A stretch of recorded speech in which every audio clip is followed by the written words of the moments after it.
Hi dear students, differentiation clear झालेलं आहे. त्याच्यानंतर आपण ॲप्लिकेशन ऑफ डेरिव्हेटिव्स बघतोय आणि ॲप्लिकेशन ऑफ डेरिव्हेटिव्स हा पार्ट ऑफ द डेरिव्हेटिव्स आहे, कारण त्याचं ॲप्लिकेशन आपण बघतोय आता या ठिकाणी. म्हणजे ॲप्लिकेशन कुठे कुठे येतं, त्याचं actual geometrical and physical meaning काय आहे, काय लक्षात आलं? Geometrical meaning and physical meaning काय आहे,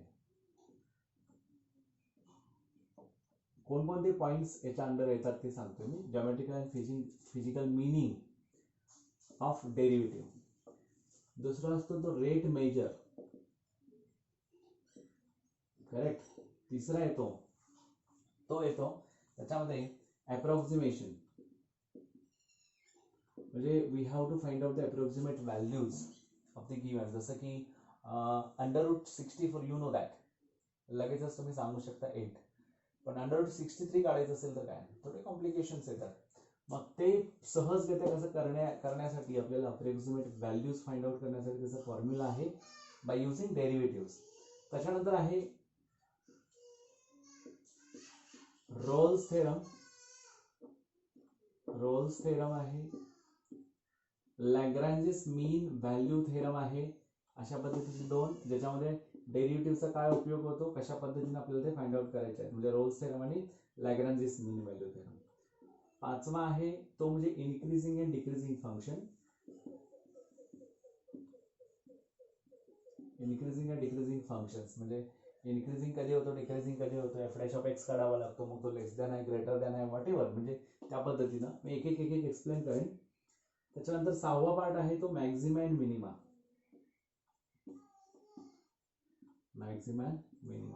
आणि मग हे एक एक विस्तृतरित्या तुम्हाला समजावून सांगितल्यानंतर आपण कुठे जायचंय, तर हे शॉर्टकट्स जे आहेत त्याच्यामध्ये आपण जायचंय पटकन आपल्याला ते सोडवण्याकरता, बरोबर आहे. तर आपल्याला आता सगळ्यात महत्त्वाचं म्हणजे जॉमेट्रिकल मिनिंग. तुम्हाला एकदा आठवतं का बघा, derivative is nothing but the slope of that given. काय आहे, कुठला पण एखादा कर्व घेतला तर त्याचा स्लोप किंवा त्याला आपण ग्रेडियंट असं म्हणू, तर स्लोप किंवा ग्रेडियंट म्हणून आपण त्याला काय केलं जातं, डेरिव्हेटिव्ह कडे बघितलं जातं. म्हणजे एखादा कर्व म्हणजे ते इक्वेशन असतं, फंक्शन असतं, आणि त्या फंक्शनचा first order derivative is nothing but the slope of that given curve at that given point. तर दिलेल्या पॉइंटला त्याचा काय असतो, तो स्लोप असतो. म्हणजे you know that m is equal to tan theta, बरोबर आहे. समजा एखादा कर्व आहे आणि कर्वला इथं कुठेतरी टँजंट काढायचा आहे pxy ला, म्हणजे px1 आणि y1 ला. हा जो कर्व काढलाय आणि या कर्वला इथं टँजंट काढलाय, तर स्लोप काय असतो, तो dy/dx असतो. जसे m is equal to tan theta आपण म्हणतो, म्हणजेच तो dy/dx असतो, म्हणजे फर्स्ट ऑर्डर डेरिव्हेटिव्ह आपण म्हणतो. किंवा y2 - y1 आपण x2 - x1 म्हणतो, किंवा -a/b म्हणतो, मायनस कोएफिशियंट ऑफ x आपण कोएफिशियंट ऑफ y म्हणतो. सिमिलरली हिअर ऍक्च्युअल हा कोण आहे, dy/dx at that point x1 y1, slope of that काय, तो टँजंटचा तो स्लोप असतो त्या कर्ववरच्या त्या पॉइंटला. स्लोपचा टँजंट असतो त्या कर्ववरचा त्या पॉइंटचा. तर मग हा स्लोप म्हणून कन्सिडर करतो. आता ज्यावेळी तुम्ही हा स्लोप म्हणून कन्सिडर करताय त्यावेळी इक्वेशन ऑफ टँजंट काढण्यासाठी तुम्हाला उपयोगाचा येतो, इक्वेशन ऑफ नॉर्मल काढण्यासाठी तुम्हाला तो उपयोगाचा येतो. म्हणजेच काय, इक्वेशन ऑफ टँजंट आता पाहिजे असेल तुम्हाला, इक्वेशन ऑफ टँजंट. तर इक्वेशन ऑफ टँजंट कसा करायचा, तर y - y1 at x1 y1, बरं का, हे पॉइंट असतील तर y - y1 is equal to m into x - x1, हे सगळ्यांना माहिती आहे. But what about m is nothing but dy/dx at what, x1 y1, हा x - x1 इथं राहील. y - y1 is equal to dy/dx into m, म्हणजेच काय, dy/dx into x - x1. हे झालं काय, तर हे झालं इक्वेशन ऑफ टँजंट. आता इक्वेशन ऑफ नॉर्मल काय, आता नॉर्मलचा स्लोप झाला, इक्वेशन आता टँजंटचा स्लोप झाला ऍट x1 y1 dy/dx, बरोबर आहे. आता नॉर्मलचा स्लोप काय होणार,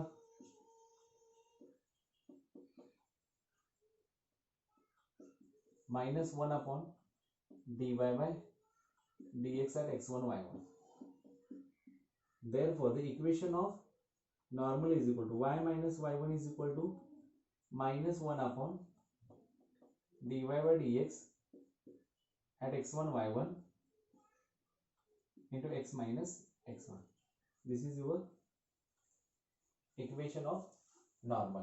जे टँजंटचं म्हणजे स्लोप मिळाला, स्लोप काय, slope of the tangent is dy by dx at x1 y1. Slope of normal मिळाला -1 upon dy by dx at x1 y1. By using these both slope, we can find out the equation of tangent and equation of normal respectively. Therefore, the equation of tangent is y minus y1 is equal to dy by dx at x1 y1 is into x minus x1. Similarly, equation of normal, we have here y minus y1 is equal to -1 upon dy by dx at x1 y1 into x minus x1. Clear आहे. अशा पद्धतीने हा आपल्याला काय करता येतो, इथं equation of tangent आणि नॉर्मल काढता येतो. सेकंड काय आहे, सेकंड आहे आता derivative of rate measures. Derivative of rate measures. आता रेट मेजरचा अर्थ काय बघा. If x and V denotes displacement and velocity, then velocity is equal to rate of change of displacement with respect to time. म्हणजे काय झाला, डेरिव्हेटिव्हच काढला ना, x with respect to t, derivative of x with respect to t, v is equal to dx by dt आला. आणि ज्यावेळी तुम्हाला acceleration पाहिजे a is equal to then dv by काय येतो, dt येतो. म्हणजे rate of change of velocity with respect to time t येतो. आता इथं काय येणार आहे, हा ज्यावेळी a is equal to dv by dt येतो, पण तुम्हाला v कोण आहे, dx बाय dt आहे. म्हणजेच हा काय झाला, d square x by dt square. Second order derivative of what, displacement येतो. मग आता हाच कोण आहे परत, v into dx by v कोण आहे, v dx बाय dt आहे ना, dt जाणार. आपल्याला a इज इक्वल टू काय पाहिजे, dv बाय dt पाहिजे. v कोण आहे, v तर आला, dt बाय dx आहे ना, बरोबर आहे काय. v is equal to dv by dx करू शकतो आपण. v is equal to dv by dx. Why, v म्हणजेच कोण आहे, dx by dt into dv by dx. हा जातो म्हणजे dv बाय dt येतो ना. a इज इक्वल टू म्हणजे a is equal to v into dv by dx पण होऊ शकतो. समजायला एक बघा. आणि this is nothing but rate measure. मग तुम्हाला समजा एक बलून दिलाय, बरोबर, आणि मग तो बलून काय करायला लागलाय, त्याच्यामध्ये हवा भरली आहे. मग त्याचा व्हॉल्यूम सांगितलाय. व्हॉल्यूम जसा तो स्पियर फॉर्म मध्ये असेल बलून, तर त्याचा रेडियस जसा वाढतो, जसा रेडियस वाढेल तसाच काय होतं, त्याचा एरिया वाढतो, तसंच त्याचा व्हॉल्यूम वाढत जातो. जसं की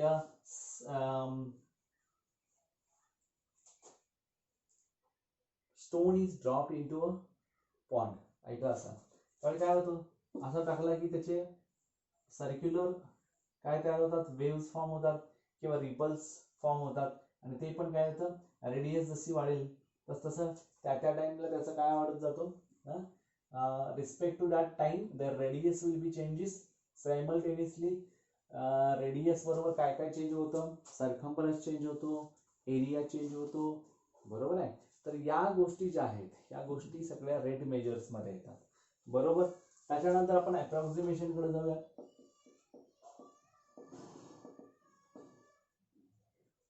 आता हा जो अप्रॉक्सिमेशन आहे, तो अप्रॉक्सिमेशन काय सांगतो की आपल्याला फर्स्ट ऑर्डर डेरिव्हेटिव्ह माहित पाहिजे. आता ती फर्स्ट ऑर्डर डेरिव्हेटिव्ह काय बघा. Let f of x be any function, then the small increment in that f of x plus h, then the taking with limit as h tends to 0 f of x plus h minus f of x is equal to कोण आहे, h is equal to कोण आहे, f dash of x आहे. हा h तिकडे द्यायचा म्हणजे काय होईल, f of x plus h minus f of x is equal to h into f dash of x. मग इथे a कन्सिडर करायचा, f of at x is equal to a plus h minus f of a is equal to H into F dash of A तयार होईल. बरोबर आहे ना. हा first order derivative आहे पण आपण असा घ्यायला लागलो. मग f of A plus h काय होईल, विच इज टेन्स टू म्हणजे approximate equal to, not exactly equal to, म्हणून तो approximate equal to F of A plus, आता ऍक्च्युली इथंच करायला पाहिजे कारण एक्स टेन्स टू ए असं म्हणलंय, as x tends to a. बरोबर आहे ना. मग इथे एच टेन्स टू ए केल्यानंतर तो अप्रॉक्सिमेट टेन्स टू म्हटल्यानंतर म्हणजे F of A plus H into F dash of A. This will be the formula for approximation. अप्रॉक्सिमेशनचा हा कोण आहे, फॉर्म्युला आहे. म्हणजे तुम्हाला दिलेलं फंक्शन, फॉर एक्झाम्पल मी आता सांगितलं होतं की क्यूब रूट ऑफ 63 करायचा, 64 चा स्क्वेअर करायचा, 64 चा क्यूब रूट पण 4 येतो. मग 63 चा क्यूब रूट काय तो काढायसाठी काय करावं लागतील, f of x is equal to cube root of x consider करावं लागेल. म्हणजे एक्स तुमचा 63 आहे, मग ए प्लस एच म्हणजे काय झाला त्या पद्धतीने घ्यायचा. म्हणजे तो ए 64 असेल तर एच काय होईल, -1 होईल. मग A is equal to 64, H is equal to -1 घेऊन या फॉर्म्युलानुसार म्हणजे एफ ऑफ ए काढायचा. आता एफ ऑफ ए म्हणजे इथं एफ ऑफ एक्स कोण आहे, ए, तर इथं 64 चा क्यूब 4 येणार, म्हणजे F of A is equal to 4 झाला. सिमिलरली मग एफ डॅश ऑफ एक्स तुम्ही काढून घ्यायचा. बरोबर आहे का. त्या पद्धतीनं एफ डॅश ऑफ ए पण काढून घ्या. याच्यामध्ये ह्या सगळ्या व्हॅल्यू सबस्टिट्यूट करा. या सगळ्या व्हॅल्यूज याच्यामध्ये सबस्टिट्यूट केल्यानंतर जे आन्सर येतं दॅट इज द अप्रॉक्सिमेशन. म्हणजे फॉर्म्युला काय अप्रॉक्सिमेशन साठी, F of A plus H approximate equal to F of A plus H into F dash of A. आता पुढे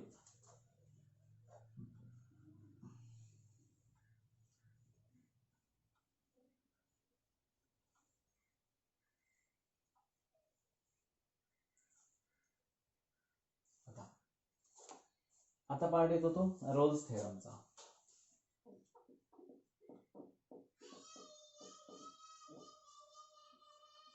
आता रोल्स थेरम मध्ये सगळ्यात महत्वाचं काय, ते फंक्शन असतं. ते फंक्शन तुम्हाला कोणतं हे बघावं लागेल. मग फंक्शन कोणकोणते असतात, पहिलं आहे पॉलिनॉमियल फंक्शन,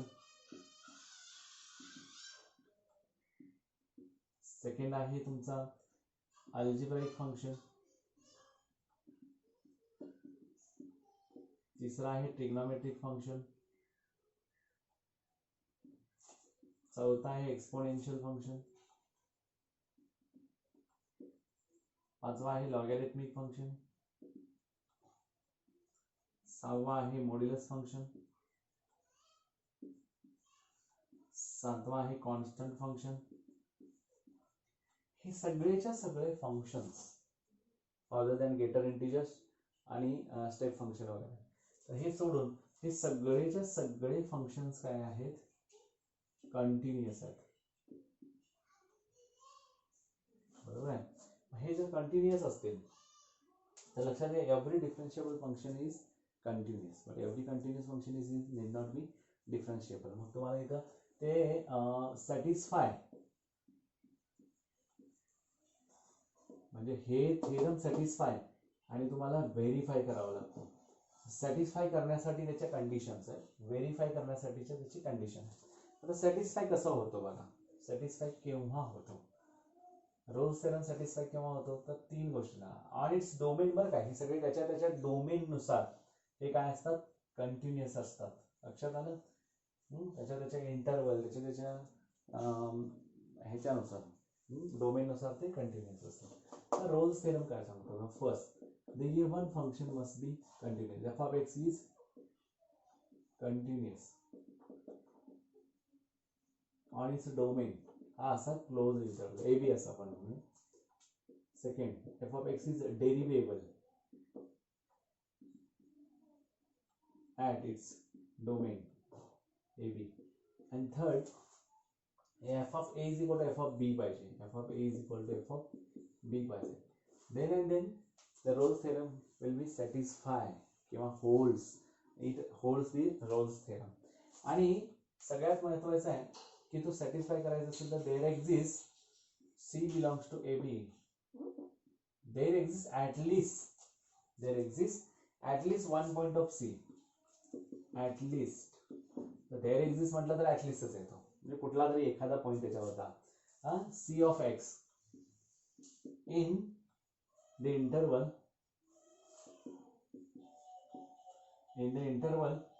ab कसं पाहिजे, such that F dash of C is equal to 0. F dash of C is equal to 0. मग याच्यामध्ये काय आला पाहिजे, C belongs to A B असला पाहिजे. ह्याचा अर्थ आहे F dash of C is equal to 0. तुम्ही एफ ऑफ एक्स घ्यायचा, मग तुम्ही आतापर्यंत म्हटलं असेल की इथं कुठं फर्स्ट ऑर्डर डेरिव्हेटिव्ह येतच नाहीये, म्हणजे डेरिव्हेटिव्हचा संबंधच काय येतो. तर हे आहे ना, डेरिव्हेबल आहे का, कंटिन्युअस आहे का, आणि एफ डॅश ऑफ सी काढल्याशिवाय आपल्याला तो व्हेरीफाय करता येत नाही. मग सिमिलरली आपल्याला काय लॅग्रांजेस मीन व्हॅल्यू थेरम आहे. तर लॅग्रांजेस मीन व्हॅल्यू थेरम पण हेच सांगतो, F of x is continuous on its domain A B. आणि त्याच्यानंतर परत काय होतं की F of x is derivable at A B असं सांगितलंय. म्हणजे सगळ्यात महत्वाचं आहे इथं घेत असताना आपल्याला तो काय आहे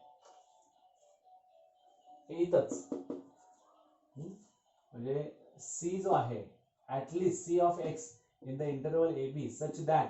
मात्र इथं सच दॅट काय येतो बघा, वेगळा येतो. इथं काय येतो, F dash of C is equal to F of B minus F of A upon B minus A येतो. F dash of C is equal to F of B minus A. म्हणजे काय सगळ्यात महत्वाचं आहे इथं जो कोणी असेल म्हणजे डेरिव्हेबल झाला म्हणजे then there exist at least c of x in the interval a b such that f dash of c is equal to f of b minus f of a upon b minus a तुमचा आलाच पाहिजे. त्याच्यानंतर येतो increasing and decreasing function. Increasing and decreasing function important आहे. Increasing and decreasing function मध्ये सगळ्यात महत्त्वाचं function F of x is said to be an increasing function in on a b if x1 is less than x2. मग त्याचा definitely काय असणार आहे, f of x1 is less than f of x2 अशा पद्धतीने असेल for all x1 आणि x2 belongs to A बी. त्याला इन्क्रीजिंग फंक्शन म्हणायचं. आणि decreasing function when x1 is greater than x2, x1 is greater than x2. बरोबर आहे. आता सगळ्यात महत्वाचं इथं काय आहे की याच्यासोबत हाय समजा मग x1 is less than x2 असेल हा, आणि जर काय F of x1 is greater than f of x2 असेल तर हा डिक्रीजिंग मध्ये जातो. बरोबर आहे. म्हणजे काय फंक्शन दिलंय तर फंक्शन ए बी या डोमेन वरती आहे, मग हा डिक्रीजिंग केव्हा होणार, x1 is less than x2 आहे but F of x1 is greater than f of x2 असेल तर तो डिक्रीजिंग मध्ये येतो. आता मोनोटोनिक केव्हा होतो, याच्यात एक आणखीन एक येतो मोनोटोनिक, म्हणजे नाही म्हणजे either increasing or decreasing, either increasing or a function f is said to be monotonic in an interval if it is either increasing or decreasing in that interval. म्हणजे सगळ्यात महत्त्वाचं बघा एका चार्ट नुसार तुमच्या लक्षात येईल, मोनोटोनिक इन्क्रीजिंग नाव बघा वेगवेगळे, monotonic increasing, monotonic decreasing, monotonic increasing, monotonic decreasing, which implies त्याच्यानंतर constant, constant केव्हा, which implies strictly increasing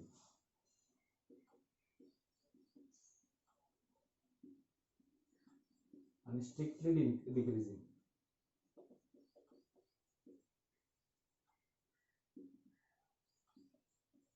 strictly increasing आणि स्ट्रिक्टली डिक्रीजिंग.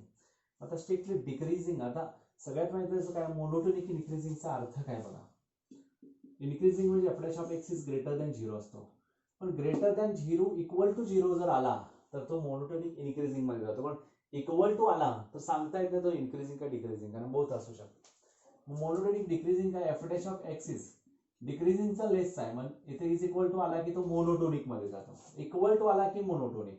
फक्त ग्रेटर दॅन असेल तर डिक्रीजिंग, लेस दॅन असेल तर डिक्रीजिंग. कॉन्स्टंट म्हणजे काय F dash of x is equal to सरळ सरळ 0 आलाय, F dash of x is equal to 0 for all X belongs to A comma B. म्हणजे सगळ्याच याच्यामध्ये ए टू बी मध्ये F dash of x is equal to 0 आला पाहिजे. Strictly increasing म्हणजे काय F dash of x is greater than 0 only, आणि strictly decreasing F dash of x is सरळ सरळ फक्त लेस दॅन 0 असेल. बघा f dash of x is greater than 0 असेल तर increasing, f dash of x is less than 0 असेल तर डिक्रीजिंग. याला स्ट्रिक्टली इन्क्रीजिंग आणि स्ट्रिक्टली डिक्रीजिंग म्हणणार. समजा greater than or equal to 0 पण यायला लागलाय तर डेफिनेटली हा मोनोटोनिक इन्क्रीजिंग.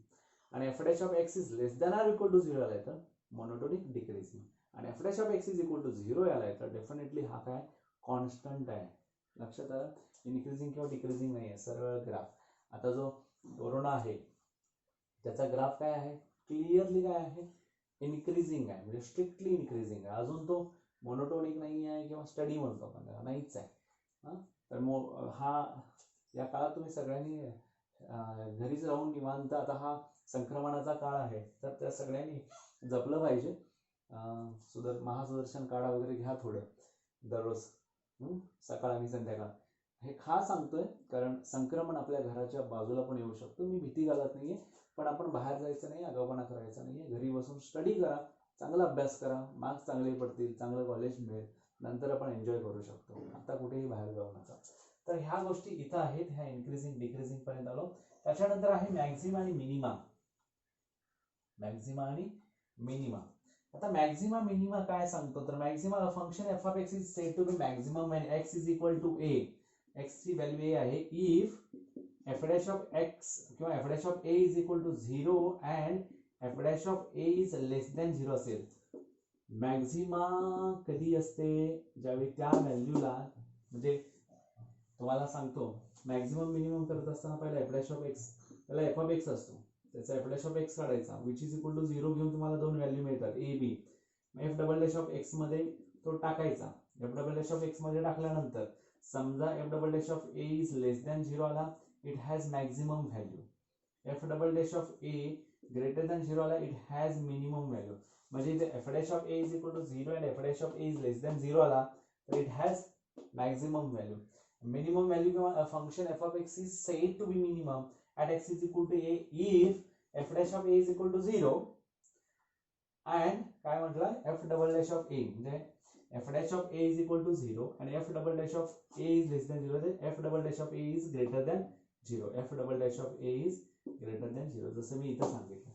मग या व्हॅल्यू अशा येतात मॅक्झिमम मिनिमम.